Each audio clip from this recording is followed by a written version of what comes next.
a high chance. So basically this pattern is not breaking. Once we get into the middle of June, we'll start to reassess it. But until then, there's just not a whole lot to talk about. Thanks so much. You're welcome. Mike Tenora is with T-Storm Weather. He is in Chicago, Illinois. I'm Extension's Todd Gleason.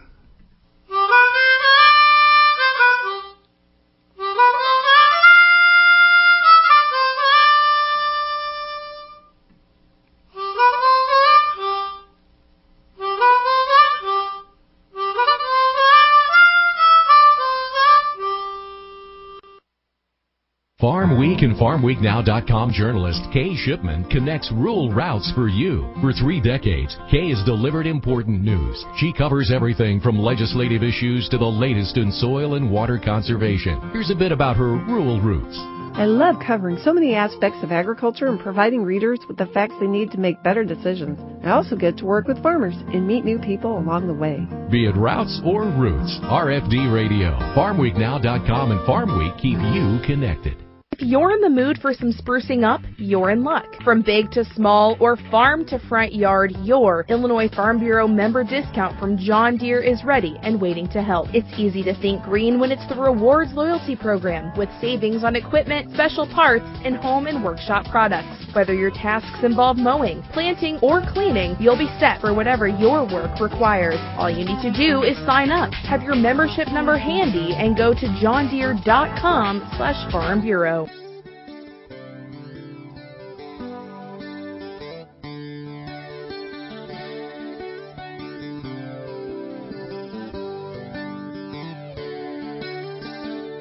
You're listening to RFD Town and Country Partners, connecting you with the food you eat, the Illinois farmers who grow it, and the food-related events, destinations, and lifestyles that make our state great.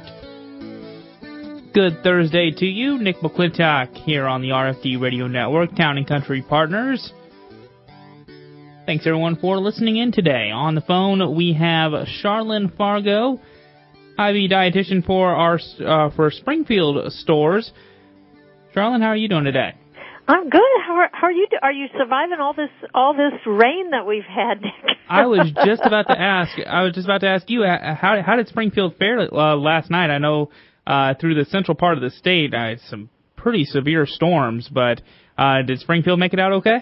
Well, we did. I have to say, when I had to be at work early this morning.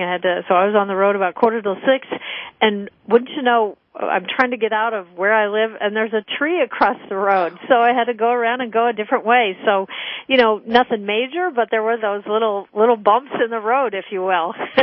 Yes, and as we looked at the forecast and damage reports, like I said, just basically a pretty big swath of the central part of the state got hit pretty hard last night, but luckily, I believe there hasn't been any injuries reported with those. So, just a little bit of extra cleanup ahead of the Memorial Day weekend.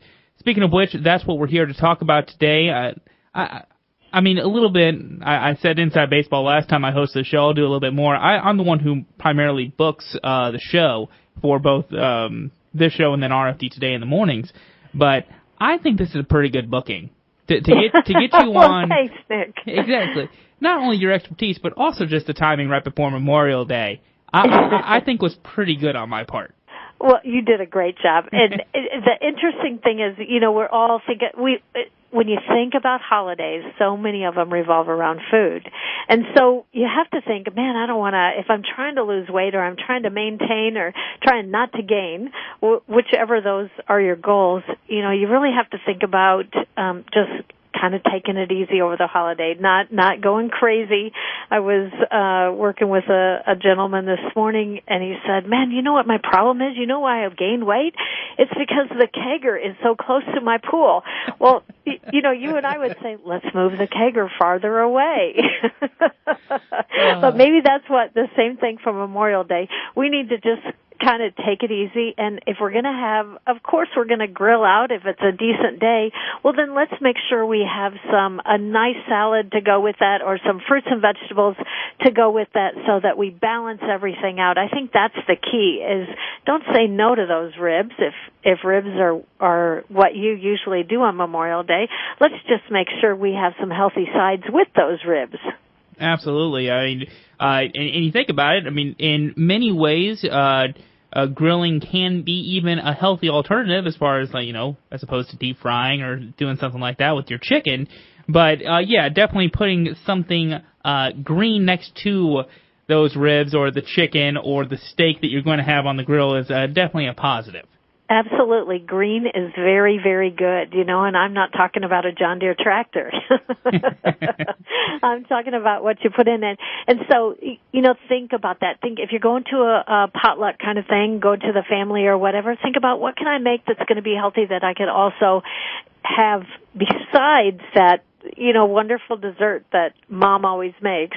What could I have besides that to kind of balance things out? So I think that's really the key. And Memorial Day is that time to maybe try a new recipe or try something that you haven't had before that you can share with the family, because food is an important part of whatever holiday we're doing. So we don't want to go and just sit in the corner and think, well, I can't have anything. No, you can have. Let's get it in the right portions. Let's make sure that we add what we need to have to make it a little bit healthier. And, you're talking about Memorial Day, the kickoff to summer, as many people say, as far as, summer driving season, summer grilling season. But also, this could also, things are getting warmer. You can spend a little bit more time outside, a little bit more time for exercise, running, jogging outside, just making sure that you're getting yourself healthy ahead of the summer months.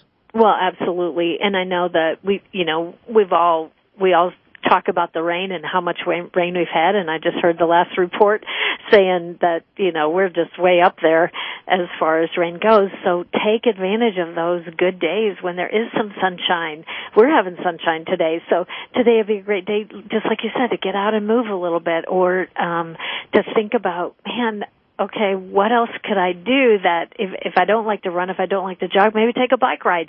Do what you love so that you'll keep doing that. That's one thing. I mean, full disclosure, me and my wife, we're just now starting to try and go out every single night after dinner. We try and, walk off a little bit of the food we just ate.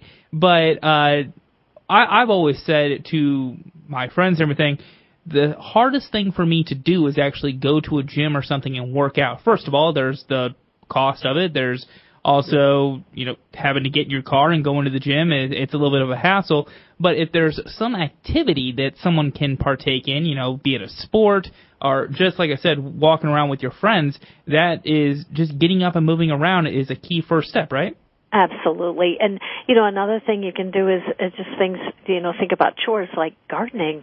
We love to garden this time of year, and it's good to go to the farmer's market. They have a lot of quantity of different things, but it's so fun to raise it yourself, to have a homegrown tomato or that sweet corn that you've raised. And so even gardening, all the bending and lifting and things that you do, that can be beneficial as well. So don't always think about it as, oh, it's time for me to exercise, but more, can I park further away when I go to the grocery store, or can I take another spin around the grocery store with my cart just so I get a little more exercise, and incorporate it into your daily activities, which is a good thing.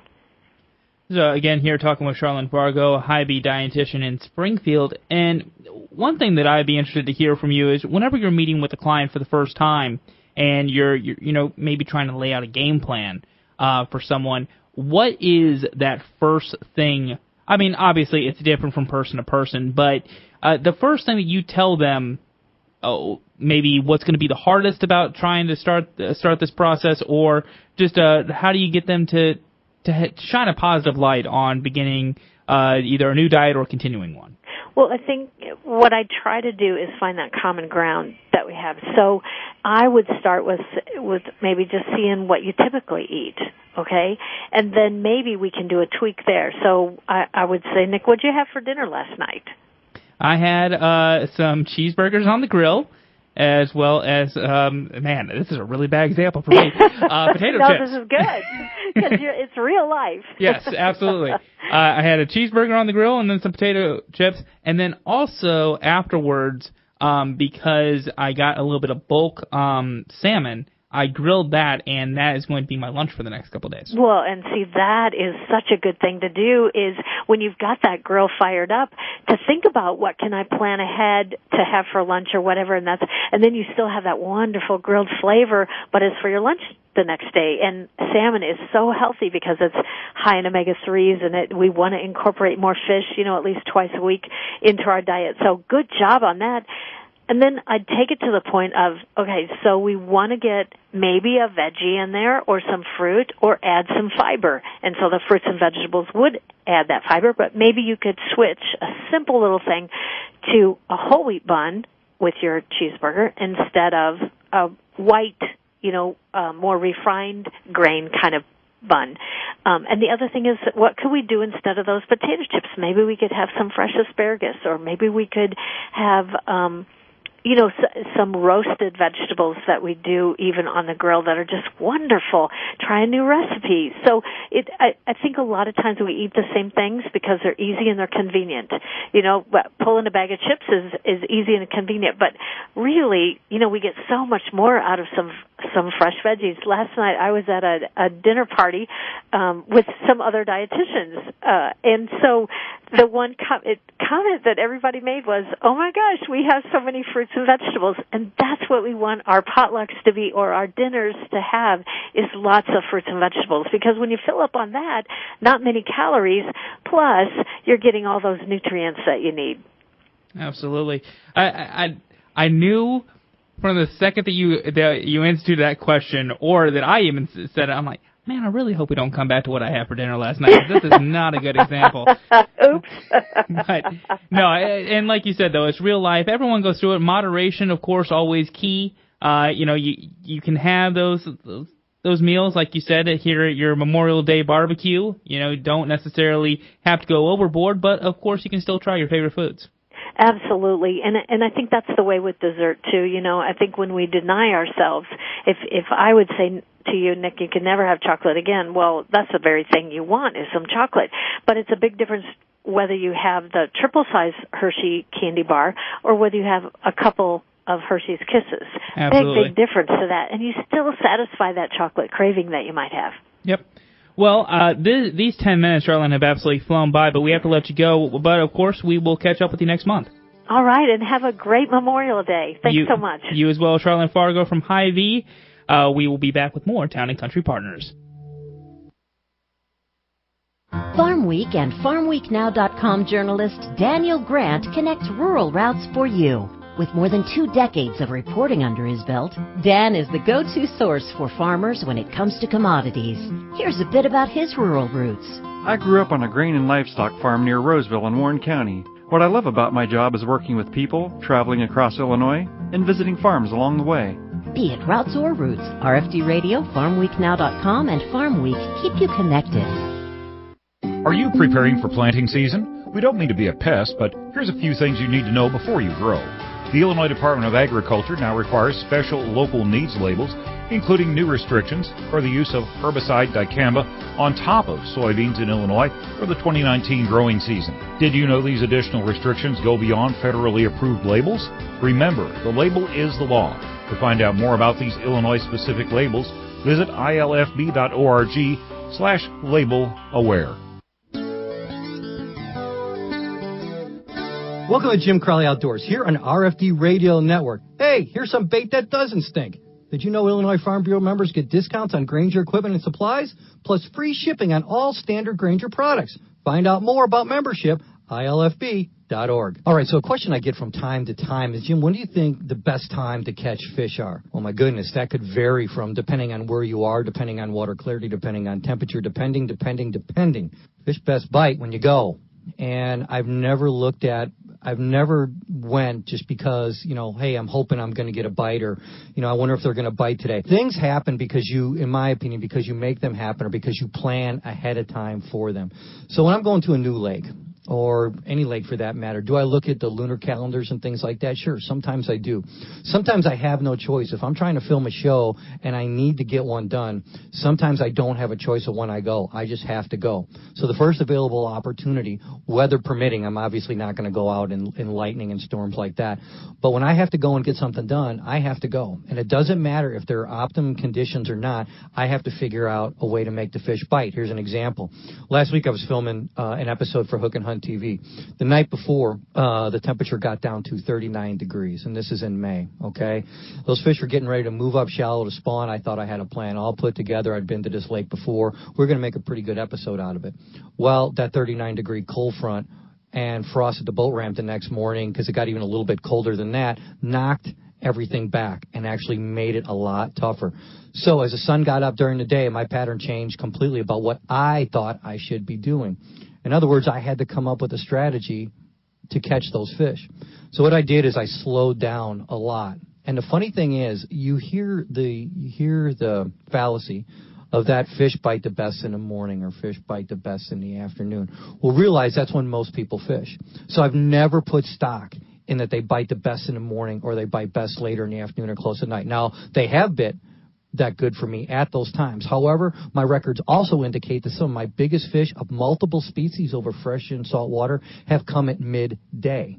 And this was a great example of that while filming this show. Since I needed the water to warm up a little bit more and the sun to get higher in the sky, my best bite did not happen until 1:30 to 3:30 that afternoon. Surprisingly enough, when I looked at the lunar tables, they were just about dead on. We ended up filming the show with bass up to 4.5 pounds in the middle of the day. Huh, that's funny. I thought you weren't really supposed to catch fish in the middle of the day. I thought you were only supposed to catch them in the morning and the afternoon. Fish bite best when? When you go.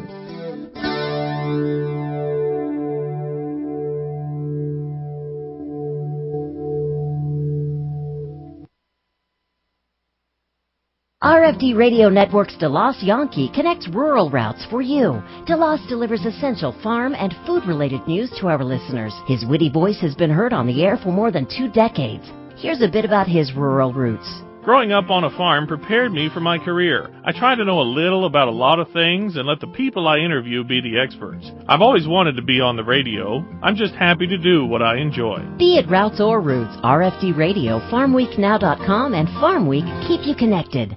Spring is here and things are buzzing. Farmers and pollinators are working together to help feed us. In fact, 1 out of every 3 bites of food we eat exists because of bees, butterflies, birds, bats, and other insects. Pollinators are important to our food system and the ecosystem overall. That's why farmers and those in the agricultural industry are working together to protect pollinators through education, research, and conservation efforts. Visit ilagformonarchs.org to join the buzz. That's ilagformonarchs.org.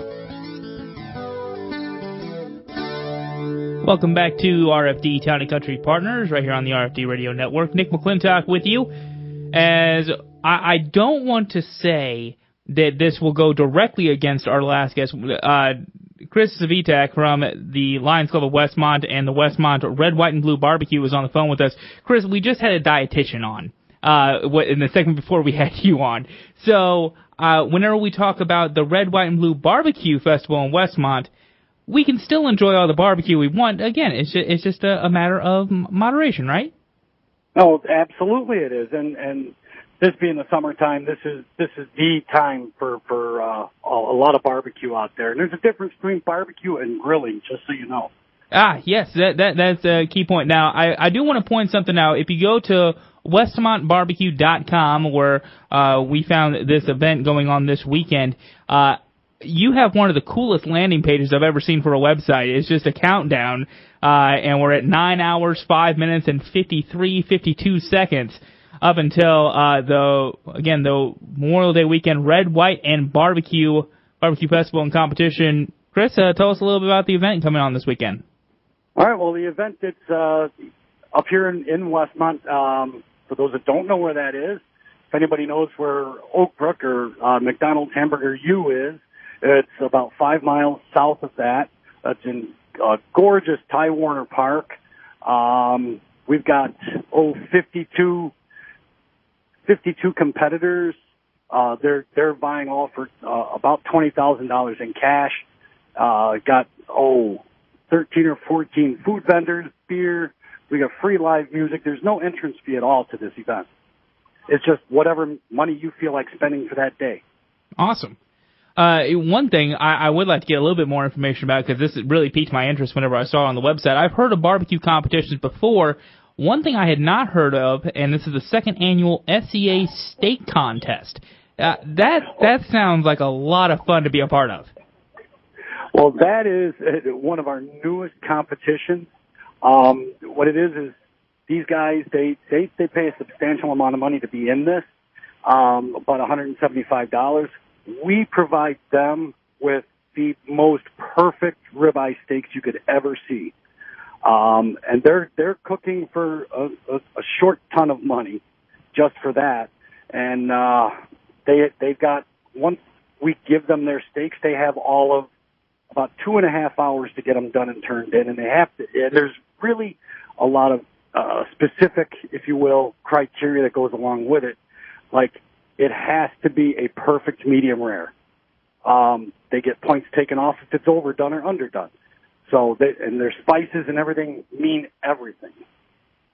Well, I mean, I'll be honest with you. It sounds like my kind of contest to watch, because I am a huge steak guy, and you said ribeye, and my mouth started watering. So, that's, I mean, I'm sold already going to Westmont this weekend. You know, holiday weekend begins tomorrow, but goes out through the weekend. If people aren't, necessarily interested in the cooking portion of this, though, you also have a carnival going on as well. Oh, I did forget to mention that, didn't I? We've got an all-ages carnival that's all set up just a little bit away from us, a quarter of a block, so people might have to, walk a little bit. But, yeah, it's fantastic. We got wristband specials on Saturday and on Sunday, the all-you-can-ride wristbands, instead of having to buy individual tickets. Well, and something I will say, this being close to my second year here on the network, we've had quite a few of carnivals and things like that on the show. But one thing I will note, these individual festivals, they are very affordable. You said free admission to get into this, and then the all-ages carnival wristband. A very, very affordable way to spend at least one of your days here on the Memorial Day weekend.